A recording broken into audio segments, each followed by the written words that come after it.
I want to have a brief discussion about guitar pedals and power supplies. You have to be really careful when you plug your guitar pedals in.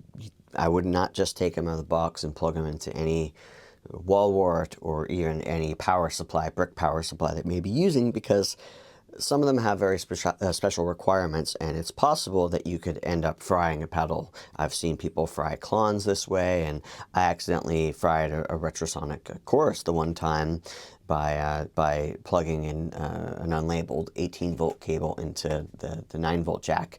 And since then, I make sure to have all my cables color-coded, or I have them labeled so I know which ones are just the standard 9-volt coming out of them and which are 12-volt or 18-volt. It's just important to know this, and you'll sometimes have a bunch of cables or power supplies plugged in underneath the pedal board, and some may even be wall warts and have special power ratings, and you don't want to accidentally plug any of that stuff into the pedals. And a lot of times they have the same size barrel connector, which is basically the size of the jack that you plug in here. So it's easy enough to plug the wrong cable into one of your pedals and cause a lot of havoc and fry it and ruin it. So the first thing I do when I get out a pedal is I read the manual, right? And often in here, I just got this retrosonic flanger, and it's talking about it because the topic is fresh for me, because I'll explain that in a second. But right in here in the manual, it says, okay, well, it takes 12 to 18 volt DC, and that it takes a center negative pin power. Okay, so all that stuff is really important. You don't have to understand the science of what, center tip and any of that means, like center tip negative, right? You don't have to know the science of it, but you do have to know that you're matching the right power cable with the pedal. So when you look at cables, it will tell you that. It will give you the information and let you know. You have to make sure that the cable matches the pedal. A lot of times pedals will have it written right on it. Right? And for special pedals like this one takes between 12 and 18, as I just said, I will sometimes put a sticker on the side of my pedals that say 18 volt or 12 volt, just so I know if the pedal's been put away for a while and I haven't used it, it's not been my pedal board. If I pull it out, the print's pretty small, and sometimes you can very easily just start to assume that they're taking the same power. But I will actually put a label on the side of it. I just got this, so I didn't do it yet, so that I know that this takes special power. And then of course, as I mentioned, I label the cables.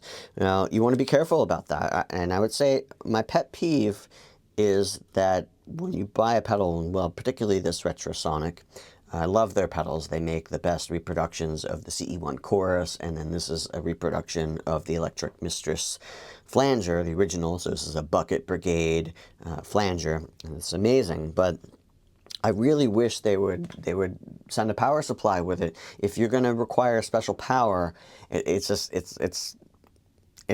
need to ship it with a power supply, Effectrode, which I also use a ton of their pedals, they have special power requirements.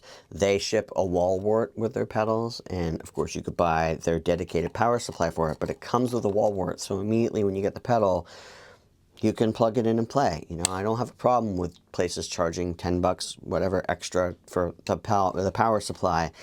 I just want to have it, or an adapter. Even if you just shipped an adapter that is the correct polarity, give me the option, right? Give me the option to add extra for it. I would gladly do that to get it, because today I got this pedal, and I used to have voltage doubling cables, so I can convert two 9-volt outputs from my Strymon Oh-Hi into one 18-volt. It takes up 2 jacks on the Oh-Hi, or the power supply, but at least still I get 18 volt from a smaller power supply. I can't find them, of course. It's been a while since I've used those, and they're nowhere to be found. So I had to go online, and I had to order one, and now it's going to take a couple of days to try out the pedal, which is just kind of a bummer, And I know it costs more for shipping and all this stuff, and they're a small business, but I just think it's just immediately you can start using it. And I didn't read the manual before I ordered the pedal, so I didn't actually know that it was running on different power. We start taking it for granted, even me after doing this for all these years, that pedals are running at the same voltage. So it's always important to check. What you don't want to do is fry it out. I had to send my chorus back to be repaired because it fried the bucket brigade ship, and that's one of the things that can happen, and you know, could completely fry out a rare clone. So just don't ever assume. Always check, make notes, do as much as you can to protect yourself. Assume that you're going to end up in a situation that is going to be stressful, and you might grab and plug a cable in without thinking clearly about it, because maybe you're not getting any sound out of your pedals and you're on a gig and the gig has started and you're trying to figure out why you don't have any sound. These are prime moments where you're likely to plug something and not think about it. You're on a session, somebody's paying you by the hour, and something's not working and you feel them staring at you and you're trying to figure it out. Like, these are moments when you're most likely to make a mistake. And so I try to make sure that I prevent myself to make sure, and the polarity is a really big one, making sure that if it says center tip negative, then you make sure you're using that type of cable, and make sure that you're checking the output voltage from whatever device that you're powering it with. So just make note of that, and I think consider that in the future. If you like what you're hearing, please subscribe, hit the like button, and you could check me out at anatomyoftone.com.